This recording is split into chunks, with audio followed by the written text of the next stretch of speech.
Bismillahirrahmanirrahim. Assalamualaikum warahmatullahi wabarakatuh. Innal hamdalillah nahmaduhu wa nasta'inuhu wa nastaghfiruh wa na'udzu billahi min syururi anfusina wa min sayyiati a'malina. May yahdihillahu fala mudhillalah wa may yudlil fala hadiyalah. Asyhadu an la ilaha illallah wahdahu la syarikalah wa asyhadu anna Muhammadan abduhu wa rasuluh. Allahumma salli ala sayyidina Muhammad wa ala ali sayyidina Muhammad. Syukur alhamdulillah kita dapat berjumpa kembali di channel ini. Harapan dan doa saya, semoga saudaraku semua yang menonton video ini selalu diberikan kesehatan, dilapangkan rezekinya, diampuni dosanya, dan dipanjangkan umurnya. Amin. Amin. Ya Rabbal Alamin. Saudara muslim yang dirahmati Allah Subhanahu wa Ta'ala, sejak kecil kita selalu diperingatkan untuk tidak berlaku buruk kepada orang tua dan jangan sampai kita menjadi anak yang tidak patuh atau durhaka. Karena kita semua tahu ridha Allah berasal dari restu orang tua kita. Namun pada era sekarang ini banyak dari para orang tua yang kurang menyadari sikapnya terhadap anaknya, sehingga sikap yang dirasa benar oleh orang tua tersebut dapat dikatakan tidak menaati seorang anak. Saudara muslim yang dirahmati Allah Subhanahu wa Ta'ala, ada sebuah kisah menarik yang mungkin bisa menjadi pelajaran bagi kita semua. Suatu ketika ada seorang pria menemui Umar bin Khattab untuk mengadukan kesalahan anaknya. Umar kemudian memanggil anak tersebut dan menegur perbuatannya tersebut. Setelah ditegur, anak tersebut bertanya kepada Umar, "Wahai Amirul Mukminin, bukankah anak memiliki hak atas orang tua?" Umar menjawab, "Benar." Lantas anak tersebut bertanya, "Apa hak seorang anak?" Lalu Umar pun menjawab, "Memilihkan calon ibu yang baik untuknya, memberikan nama yang baik, dan mengajarinya Al-Quran." Kemudian si anak tersebut berkata, "Wahai Amirul Mukminin, ayahku tidak pernah melakukan satupun dari apa yang Tuan sebutkan itu. Ibuku wanita berkulit hitam bekas budak beragama Majusi. Ia menamakanku Ju'lan, tikus atau curut, dan dia tidak mengajariku satu huruf pun dari Al-Quran." Mengetahui jawaban si anak, Umar pun mendekati orang tua itu dan berkata, "Engkau datang mengadukan kedurhakaan anakmu, padahal engkau telah durhaka kepadanya sebelum ia mendurhakaimu. Engkau telah berbuat buruk kepadanya sebelum ia berbuat buruk kepadamu." Mendengar jawaban dari Umar, laki-laki tersebut pun meminta maaf kepada anaknya dan berjanji akan mendidiknya dengan baik. Saudara muslim yang dirahmati Allah Subhanahu wa Ta'ala, lantas apa saja 6 dosa orang tua terhadap anak yang paling dibenci oleh Allah Subhanahu wa Ta'ala? Yang pertama, bersikap kasar terhadap anak. Sebagai orang tua, kita sangat tidak dianjurkan untuk memaki anak karena perilakunya yang tidak kita sukai. Apabila kita menemukan sikap anak yang tidak kita suka, hendaknya nasihatilah dengan lembut dan tetap dengan penuh kasih sayang. Rasulullah SAW bersabda, "Sesungguhnya kalian akan dipanggil pada hari kiamat dengan nama-nama kalian dan nama ayah kalian, maka perbaikilah nama kalian." Hadis riwayat Abu Daud. Yang kedua, pilih kasih kepada anak. Dalam hadis sahih yang diriwayatkan oleh Imam Muslim pernah dijelaskan bahwa Nu'man bin Bashir pernah bercerita, "Ayahku menginfakkan sebagian hartanya untukku." Ibuku Amrah binti Rawahah kemudian berkata, "Saya tidak suka engkau melakukan hal itu," sehingga menemui Rasulullah.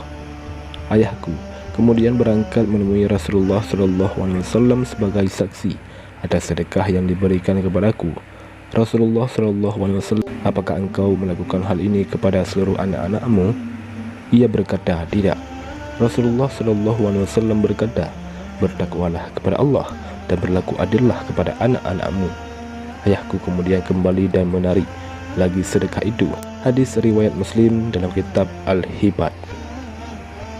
Kita sebagai orang tua sangat dianjurkan untuk berlaku adil kepada setiap anak menurut kebutuhan masing-masing kita sebagai orang tua. Sebisa mungkin hindari pilih kasih kepada salah satu anak, karena dengan berlaku adil menurut porsinya, insya Allah akan terjalin silaturahmi antara anak sampai kapanpun. Yang ketiga, membanding-bandingkan anak. Kebiasaan orang tua yang membanding-bandingkan anak akan menimbulkan perasaan rendah diri pada anak yang lain, apalagi jika hal yang dibandingkan adalah sesuatu yang di luar kemampuan anak, atau justru yang menjadi kelemahan dari si anak. Hal ini akan mempengaruhi pikiran juga perasaan dari anak ke orang tua. Contoh mudah yang bisa kita lihat atau bahkan sering kita lakukan sendiri adalah membandingkan nilai pelajaran anak dengan temannya yang memiliki nilai jauh lebih tinggi. Padahal kita semua tahu belum tentu setiap anak mempunyai kemampuan yang sama. Bisa jadi si anak lebih cerdas dalam matematika, namun lemah dalam bahasa. Apabila hal tersebut terjadi pada salah satu anak dari saudaraku semuanya, maka yang harus dilakukan adalah menguatkan hati si anak dan mendukung sepenuhnya apa yang menjadi bakat dari si anak tersebut. Yang keempat, mengekang kebebasan anak. Membiarkan anak bermain adalah salah satu hal yang sangat penting dalam masa pengenalan lingkungan dan menemukan jati dirinya. Yang terpenting adalah tetap harus diberikan arahan mana yang baik dan mana kurang baik. Akan tetapi tidak jarang kita sebagai orang tua justru malah mengekang kebebasan anak dalam bergaul dan bermain dengan teman yang diinginkan kita semua tahu. Tujuan mengekang atau tidak memberikan kebebasan bermain supaya anak tidak terjerumus ke pergaulan yang salah. Hal tersebutlah yang akan menjadikan si anak mampu berpikir dan mendapatkan pelajaran penting perihal perbedaan dan mampu membedakan mana yang harus dan terus berteman, mana yang harus dijauhi. Dari kekhawatiran yang berlebih terhadap anak, yang terpenting adalah keterbukaan anak dengan orang tua harus tetap terjaga. Tujuannya supaya si anak akan lebih nyaman bercerita kepada orang tua apabila ada suatu masalah yang belum bisa diselesaikan. Disinilah kesempatan kita sebagai orang tua untuk mengarahkan dan memberikan pengetahuan kepada anak mengenai baik dan buruknya akan suatu hal. Yang kelima, mendoakan keburukan kepada anak. Berdoa bukan hanya di setiap selesai mengerjakan ibadah saja, bahkan setiap ucapan yang keluar dari mulut orang tua semuanya bisa dikatakan sebagai doa. Terkadang kita sebagai orang tua tidak sadar apabila mendapati anak yang tidak mematuhi perintah, kita langsung berkata buruk kepada anak.